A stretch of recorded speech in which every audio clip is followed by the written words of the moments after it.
Hi everyone, today is July 6th, 2025, and this is our garden update.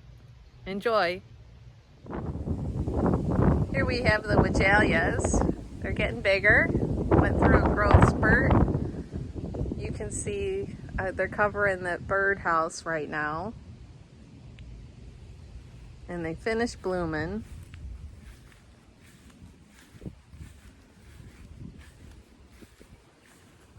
And we have our lilies. Those came out nice this year. Still blooming.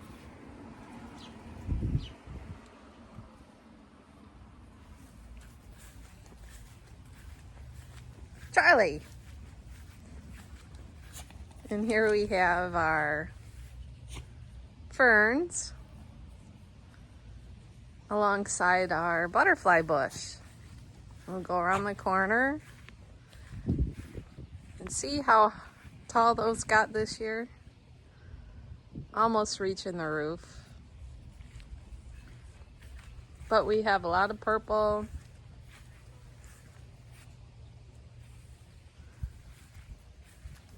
A lot of hummingbirds coming and butterflies and moths of all sorts.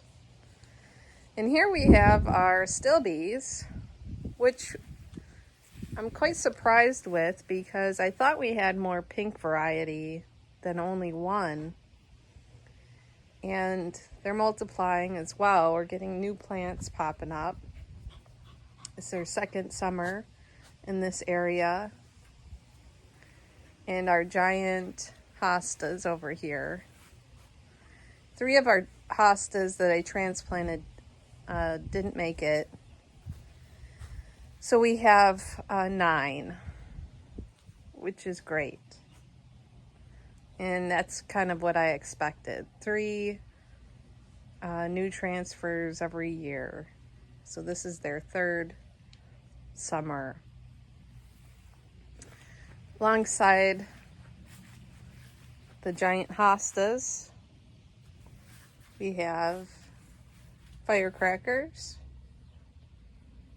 I transplanted these last year, and after we had ripped them out for a long time, a few sprouts were coming up. I put them all in this area, and one sprouted up over here to salvage them, and they love the shade. They grow really great in this area, and they can grow tall back there. So we also have small hostas here leading into this area where it looks as though a deer came along and has enjoyed the flowers. They've eaten all the flowers off of this, or most of them. And we also have our black-eyed Susans, which are now taking over. And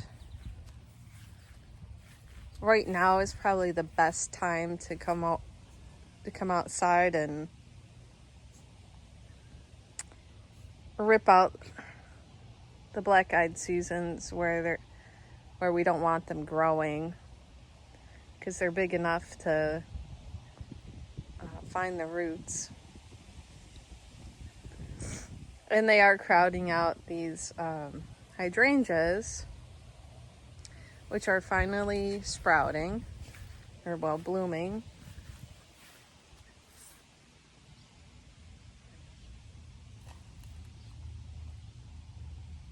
And we bring these cuttings inside. But like I shared with you in the last video, I didn't cut back any of these hydrangeas. And it kind of leaves an eyesore. Look at that. All those branches sticking out. So I will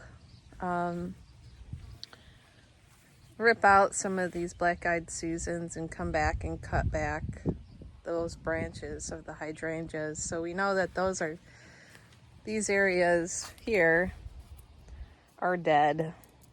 and I can cut those back. Same as over here. That's our catmint. It's now giant. And our Stelladoros and irises. And the irises, I'll put a photo in because we've missed the bloom on this video. But I did take a photo of the irises in full bloom.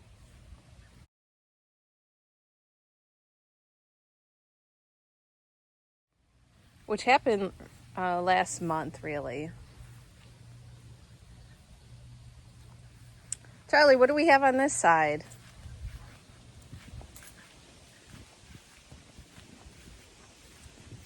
And we have all of our berries, and the blackberries are still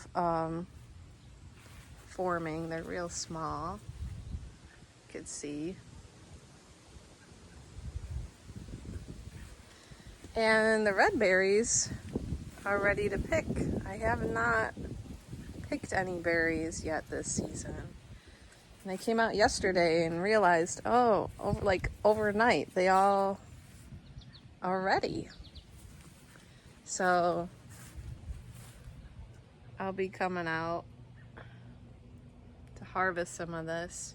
But with these sorts of berries, you have to be careful unless you're going to freeze them. And that's what I'll end up doing, is freezing a lot of these, because you really have to eat them the day you pick them. They don't last very long in the refrigerator. I haven't found a solution to that. So if anyone has a video or a solution on how to preserve raspberries in the refrigerator so they last a bit longer, share that with me, please.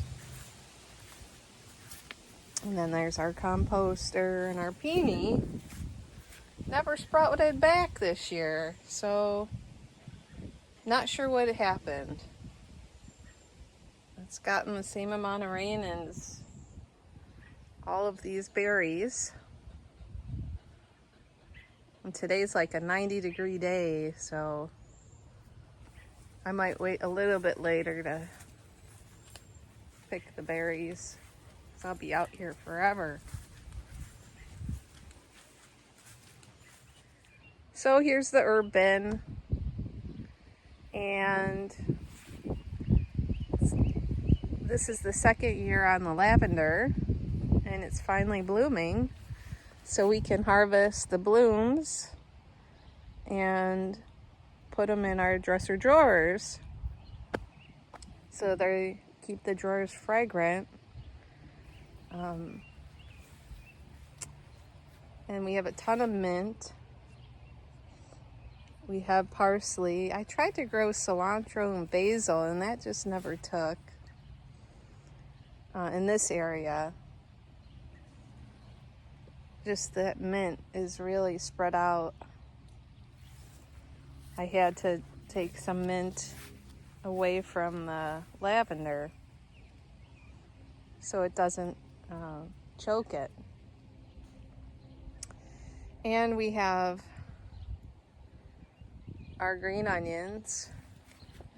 And every year we have something that happens in this bin, with a goose laying an egg or something now living in there. I really don't want to put my hand down in there. And I didn't find an egg, so it had to be somebody either trying to lay an egg or someone is really living in there. Squirrel or chipmunk, maybe. But what I'm going to do, since all of these are trying to sprout new seeds, I'll come back and just cut them all back. I like to use green onions in stir fries. And that's pretty much what I just finished doing, preserving some chicken and marinating it with some of these green onions and teriyaki sauce. But cutting it back will mean I'll I'll have fresh sprouts for in about another month, so we can do that. Here we have our bell peppers. And in this bin we have red and purple. The deer came through and chomped on these again. You see some are shorter than the others, and that's the ones that the deer started enjoying. Here we have our strawberry bin. And as I was weeding yesterday, we had a few in there. So there's a few left to harvest, which I'll do today with the other berries.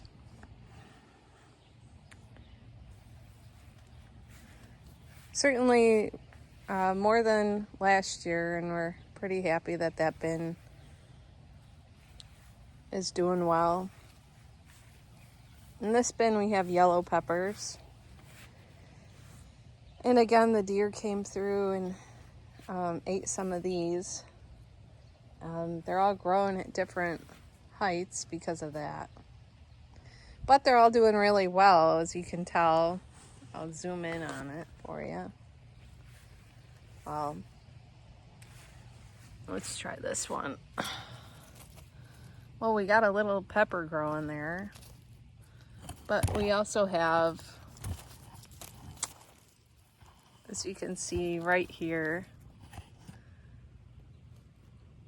2 or 3 branches growing off of this one plant. So we're gonna have a ton of peppers. Right, Charlie? Even this little one over here is growing a little pepper.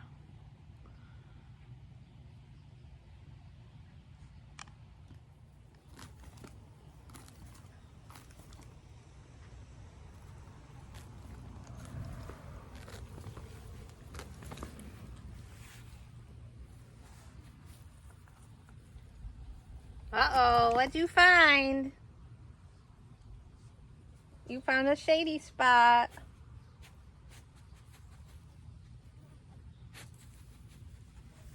Here we have our beefsteak tomatoes, which are about 4 feet high.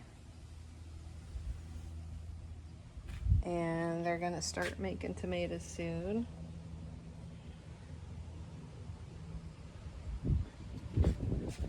But they've done really well in this bin. I've been watering it every 2 days. And it does take a while to water them. They takes about 2 minutes for each bin to fill with water. And the wind hasn't been affecting them, which is good. But you can see there's small weeds that pop up down there, but all the foliage is off the dirt.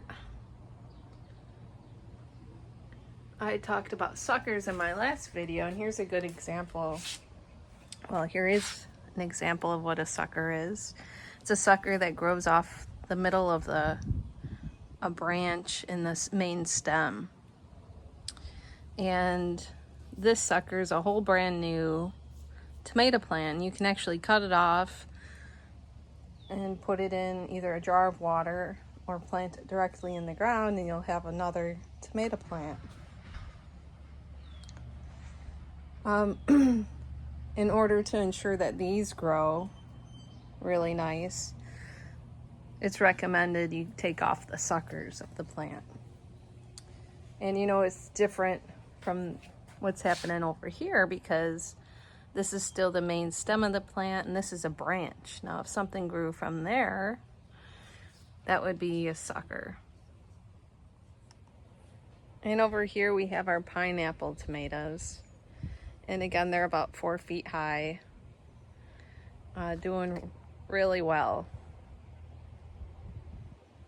So in about 20 days, we'll have tomatoes. And it won't be long then after the tomatoes tomato plants will stop producing. So I think we'll get some pretty big tomato plants. The soil's brand new this year. And the plants love being all in the sun, so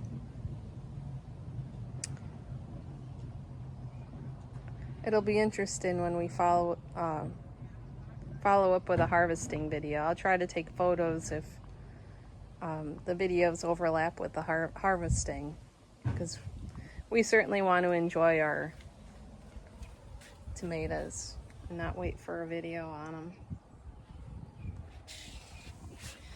And then I'll let you know what the difference is between the heirloom tomato and the pineapple tomato. Well, thanks for watching, and see you next month.